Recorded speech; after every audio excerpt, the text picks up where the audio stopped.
We are in a pandemic. I wanted to just take a moment to remind you of some things that you can do to calm your worries and to ease your fears and to relieve maybe some anxiety you have during these times.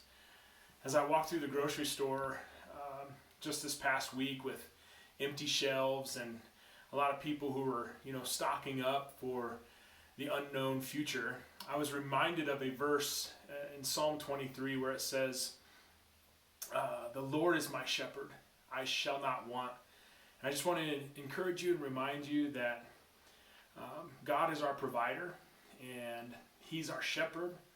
And in this season, we won't want. We're going to have our needs taken care of because of who our God is. I also wanted to give you some practical considerations to think about during these times and a couple thoughts that maybe you can write down and just a couple words of encouragement, some practical considerations for you. But first of all, I just want to encourage us to be truthful and to remember that facts matter during this time.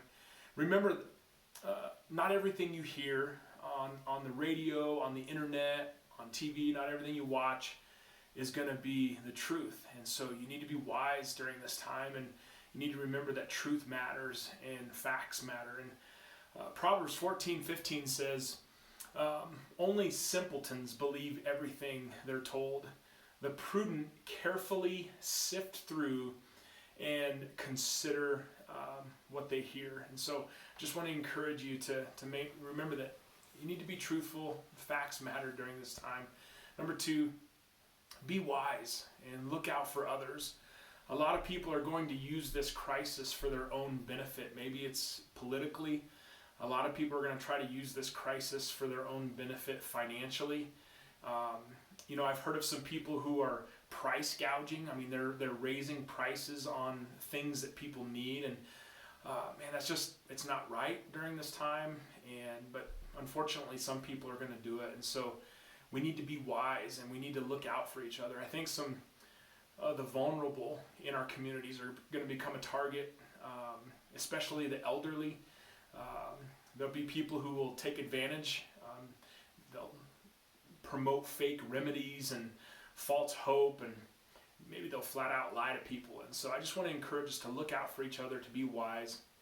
Proverbs 13 and chapter 13 verse 16 says, "Wise people think before they act." And so let's just make sure that we're using wisdom and making good decisions during this time. And then lastly, I just wanted to remind us that this pandemic is not going to last forever. Our world has had pandemics before, and they didn't last forever, and this one isn't going to last forever. We are going to get through this, and the way that we're going to get through this is together. We're going to get through this together. And in this time of social distancing, quarantines, and hoarding toilet paper, I just want to remind you of the challenge that we gave on Sunday, and that is the For Our Neighbors challenge. I want to encourage you to go to 4 of your neighbors, ask how they're doing, ask if there's any needs that you can meet, and then trust God to use you to meet those needs. So just a couple practical things for us to consider. Be truthful, facts matter. Be wise, look out for each other. And then a reminder that this pandemic is not going to last forever. I'm praying for you and hope God's best for you. Blessings.